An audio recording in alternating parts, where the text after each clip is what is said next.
Ici, ça demande les choses sérieuses, la cérémonie protocolaire, les déformations. Ah bah, c'est fini. C'est un match combat sur la 20 Les jeunes s'engagent pour la paix dans leur communauté. Tout le monde est prêt.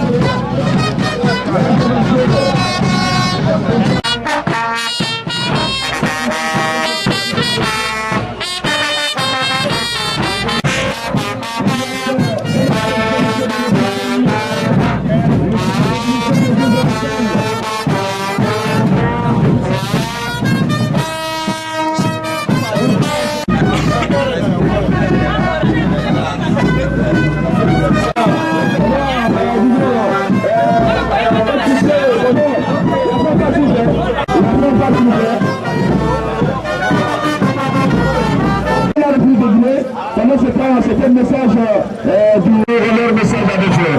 Les deux capitaines ont quelques messages. C'est de pouvoir, c'est de pouvoir parler à cette jeunesse qui se trouve présente parmi nous. Je voudrais bien dire ici que le projet qui a initié cette compétition entre ces équipes-là n'est qu'une façon de créer une émulation entre les jeunes, surtout en prélude des élections communales et communautaires. Il y a lieu à ce que la jeunesse se détermine, en passant par quoi? En ayant en esprit qu'il y a lieu de faire la cohésion pour la paix, la quiétude dans la cité. Les équipes qui s'affrontent ne sont pas des équipes adverses pour tout le temps. C'est pour un laps de temps, c'est de faire le fair play, jouer entre eux. Le vainqueur ou bien le vaincu se trouve dans la même assiette. Donc les jeunes qui doivent évoluer et jouer maintenant là, ce n'est pas une question de tension et autres. Moi j'ai été jeune comme vous. J'ai pratiqué le sport, j'ai pratiqué plusieurs disciplines, mais au finish, je me retrouve avec mes camarades, on se salue, on va ensemble, on mange ensemble. Donc c'est dire que ce qui est organisé actuellement par le projet, ça doit vous permettre de vous connaître, de vous déterminer sur tous les plans. Donc je ne vais pas m'étendre trop, et c'est de pouvoir remercier tout le monde. Un message pour, disons, les jeunes de cette rencontre. Merci beaucoup et félicitations d'être là aujourd'hui. Comme le disait tout à l'heure monsieur le représentant de chef de quartier qui est aussi un partisan de mise en œuvre de ce projet, en fait, l'objectif est de contribuer à la promotion de la paix et surtout la cohésion sociale dans notre pays. Donc ce projet que vous voyez en face, c'est un projet qui est financé par l'USAID. Alors à travers le CRS, les partenaires d'exécution, c'est Wanet Guinée et l'OCPH. Donc nous sommes là aujourd'hui pour organiser ce match. C'est une manière pour nous de sensibiliser les jeunes sur la paix et surtout sur la réconciliation nationale. Donc vous n'êtes pas des adversaires, vous êtes des amis. Donc ne soyez pas du tout violents entre vous. Au-delà de ça, l'objectif recherché, c'est de contribuer toujours à sensibiliser nos frères, nos sœurs, dans les familles, dans les maisons, surtout avant, pendant et après les élections. Donc au nom de tous mes collègues de Wanet Guinée de l'OCPH, nous vous souhaitons la bienvenue. Merci beaucoup et bonne chance à meilleure. Merci. Rencontre, on va aller rapidement, on va donner la parole, mesdames et messieurs. On va commencer ma question là.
Bonsoir monsieur.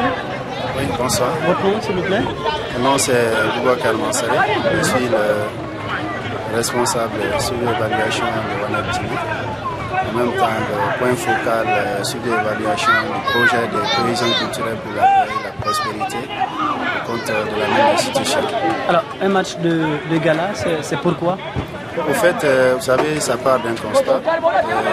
Quand nous avions planifié ce projet de cohésion culturelle pour la paix et la prospérité, alors il est prévu dans une activité l'organisation des matchs de gala à l'intention des jeunes ambassadeurs de la paix, une manière aussi de contribuer à l'instauration de la paix, mais aussi de mieux vivre ensemble avec le Guinée. Une question? Comment les équipes ont été choisies et qu'est-ce qui va suivre après? Bon, au fait, les équipes ont été choisies en étroite collaboration avec les jeunes ambassadeurs de la paix, parce que c'est une activité qui est dédiée vraiment à ces jeunes. Ils sont venus vraiment se concerter, donc ils se sont dit que dans la commune de Matam, il y a deux équipes qui ne s'entendent pas. Et l'une des philosophies vraiment que nous défendons à travers ces projets, c'est de mettre ensemble deux adversaires qui ne se parlent pas, envie vraiment de partager les mêmes opinions et s'accepter aussi. Est-ce que vous pensez que réellement le message pourrait passer?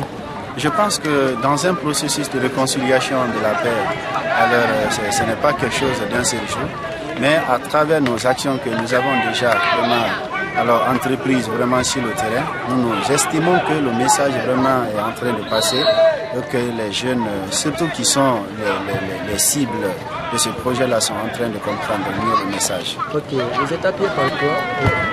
Bon, ici, dans ce projet, notre partenaire financier, c'est l'USAID. Et le partenaire technique, c'est CRS, Catholic Relief Service. Et notamment, les partenaires d'exécution, c'est le réseau Ouest-Africain pour l'édification de la paix en Guinée et l'OCPH vraiment. Alors, Matam n'est pas la seule commune en tout cas à connaître ces situations. Quelle serait Matam n'est pas la seule commune à connaître en tout cas ces problèmes que vous avez choisi. Que comptez-vous par rapport aux communes de la capitale guinéenne? Bon, au fait, c'est déjà l'une de nos ambitions. Et l'expérience d'abord, ça commence par les trois communes. Et sachez que ce n'est pas seulement Conakry que nous intervenons, il y a d'autres aussi zones de l'intérieur comme Kankan, il y a aussi Moussa, il y a Sigri, il y a Dingirai. Donc en termes d'impact, nous pensons que les ateliers que nous organisons et les sensibilisations de masse que nous menons permettra à aussi vraiment d'inculquer un peu un certain nombre de valeurs aux citoyens à la base. C'est Yatara Mbemba, jeune ambassadeur de la commune de Matam pour la paix. Alors, qu'est-ce que vous faites ici pour la paix? On est en train d'œuvrer dans le cadre de la sensibilisation et des activités culturelles et sportives pour amener les jeunes à œuvrer pour la paix. Quelle est la situation de la paix dans la commune de Matam dans laquelle on se trouve ici?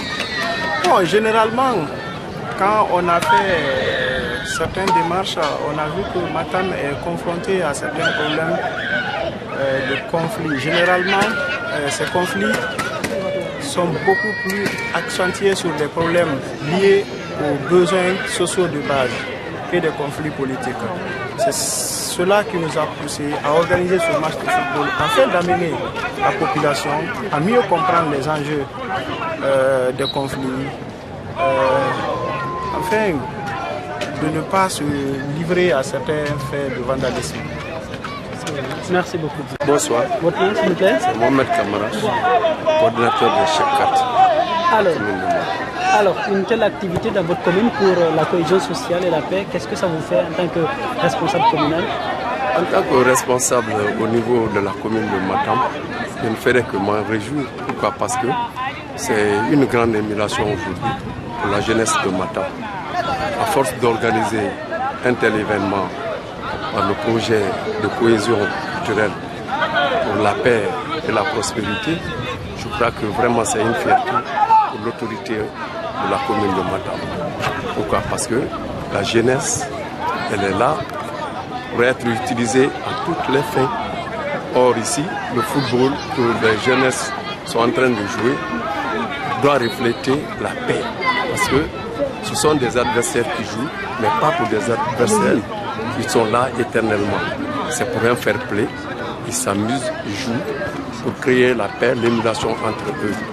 Donc quand les jeunes se mettent à l'œuvre pour organiser une telle activité et qu'elle se met, je crois que c'est une grande détermination de cette jeunesse qui veut se montrer vraiment sereine, qui veut se montrer vraiment à la hauteur de tous les événements qu'on porte à leur niveau pour qu'il y ait la paix.